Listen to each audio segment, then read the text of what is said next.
Back side ఉంటే అంత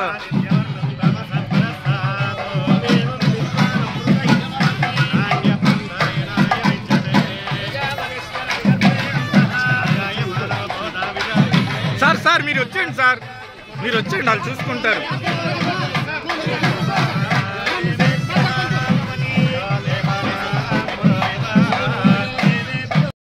సుస్వాగతం అండి. సో ఈ ట్రస్ట్ ని రినోవేట్ చేసిన మన వెలగపూడి రాజ్ కుమార్ గారికి ముందుగా కృతజ్ఞతలు అండ్ కంగ్రాచులేషన్స్ అండి. ఒకసారి అందరూ గట్టిగా చెప్పట్లు. Thank you so much Raj Kumar garu, congratulations and thank you so much అండి.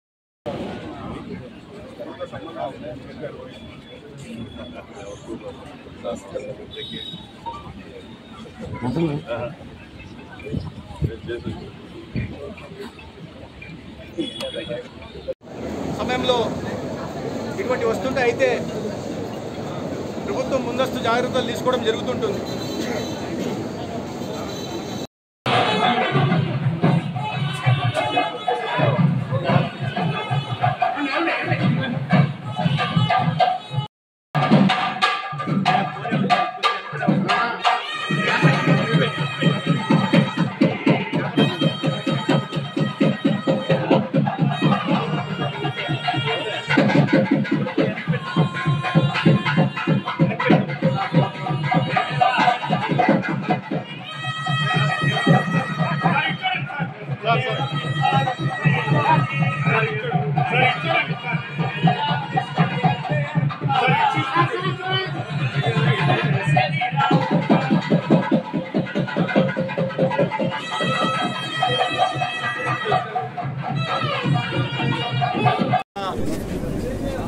ఇది ప్రైమరీ హెల్త్ సెంటర్ని ప్రారంభించడం ఆనందంగా ఉంది. దీన్నే ఆరోగ్య మందిరంగా కూడా మనం పిలుస్తున్నాం. ఈ ఆరోగ్య మందిరం నిర్మాణానికి ప్రభుత్వం భూమిని కేటాయిస్తే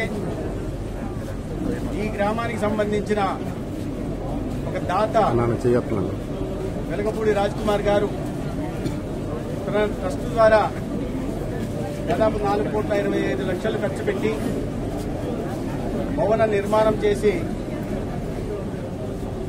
కొంతవరకు ఒక అధునాతన సామాగ్రిని కూడా డయాగ్నోస్టిక్ ఎక్విప్మెంట్ కూడా వారికి ఇవ్వడం జరిగింది. ఆ సందర్భంగా వారిని అభినందిస్తున్నాను. ఇవాళ సమాజంలో అనేక మంది జీవితంలో స్థిరపడి ఆర్థికంగా స్థిరపడిన వాళ్ళు తమ తమ గ్రామాల్లో ప్రజలకు ఎంతో ప్రాధాన్యత కలిగిన ఆరోగ్య రంగంలో, ఆరోగ్య మందిరాల్లో మౌలిక సదుపాయాల కల్పన కోసం కానీ లేదా వైద్య పరికరాల కానీ సామాగ్రి కోసం కానీ ముందుకు రావాల్సిందిగా నేను కోరుతున్నాను. ప్రభుత్వ పరంగా చేయాల్సిన ప్రతి కార్యక్రమాన్ని ప్రభుత్వం ఆరోగ్యాన్ని అత్యంత ప్రాధాన్యతగా గుర్తించి రాబోయే 5 సంవత్సరాల్లో చేస్తుంది. ఒక ఆరోగ్య ఆంధ్రప్రదేశ్ నిర్మాణం కోసం కృషి చేస్తుంది. ఇటీవల ఆరోగ్య, కుటుంబ సంక్షేమం, వైద్య శాఖ, వైద్య విద్యకు సంబంధించి ఎన్డీఏ అధినేత రాష్ట్ర ముఖ్యమంత్రి వర్యులు చంద్రబాబు నాయుడు గారు సమీక్ష నిర్వహించడం జరిగింది. అనేక విషయాల్ని రాబోయే 5 సంవత్సరాల్లో ఏ రకంగా మెరుగైన వైద్యం అందించాలి, మెరుగైన వైద్యం ప్రతి పేదకు అందుబాటులోకి ఏ రకంగా తేవాలనే విషయం మీద కూడా వారు దిశానిర్దేశం చేయడం జరిగింది. అయితే సమీక్ష చేస్తున్న సమయంలో కొన్ని లోపాలు కూడా బయటపడ్డాయి. వాటిని సరిదిద్దే ప్రయత్నం చేస్తాం. కేంద్ర ప్రభుత్వం అనేక కార్యక్రమాల కింద ఇచ్చిన నిధుల్లో కొన్ని అవకతవకలు, కొంచెం డైవర్షన్లు కూడా జరిగిన దీన్ని గుర్తించడం జరిగింది. వాటిని కూడా సరిచేస్తూ మరింత లోతుగా పరిశీలించి బాధ్యులపైన చర్యలు తీసుకుంటూ వైద్య రంగాన్ని ప్రక్షాళన చేసే కార్యక్రమం చేయడం జరుగుతుంది.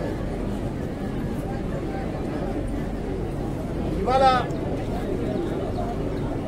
5 సంవత్సరాల్లో ఈ రాష్ట్రంలో ఆర్థిక విధ్వంసం జరిగిన నేపథ్యంలో ఆర్థిక వనరులు తక్కువైన తరుణంలో అనేక సవాళ్లని రాష్ట్రంలో అన్ని శాఖలు అన్ని మంత్రిత్వ శాఖలు ఎదుర్కొంటున్నాయి. ప్రధానంగా అత్యంత ప్రధానమైన ప్రజాసేవలో అత్యంత ప్రధానమైన వైద్య ఆరోగ్య శాఖ కూడా ఎదుర్కొంటా ఉంది.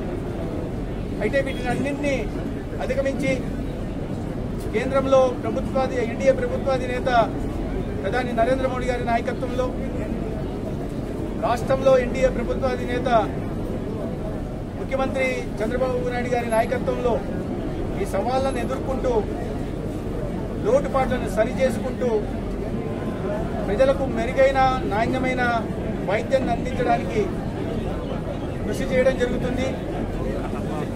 ఏ చిన్న అవకాశాన్ని కూడా వదులుకోకుండా రాష్ట్రాన్ని ఒక ఆరోగ్య ఆంధ్రప్రదేశ్గా నిర్మాణం చేయడం జరుగుతుంది. ప్రతి రాష్ట్రంలో కూడా కేంద్రం ఆరోగ్యాన్ని అత్యంత ప్రాధాన్యతగా గుర్తించి నేషనల్ హెల్త్ మిషన్ ద్వారా నిధులు ఇవ్వడం జరిగింది. ఆరోగ్య మందిరాలని, అందుకని ప్రధానమంత్రి గారు వాటిని ఆరోగ్య మందిరం అన్నారు, నిర్మించారు. మెరుగైన వైద్య సేవలు అందించడం కోసం నిర్మించినవి కాబట్టి వాటిని కొనసాగిస్తాం. మరింత మెరుగైన వైద్య సేవలు అందిస్తాం. చాలా మీరు చెప్తున్నట్టుగా ఎక్కడ గ్రామీణ స్థాయిలో దాని మీద చర్యలు తీసుకుంటాం.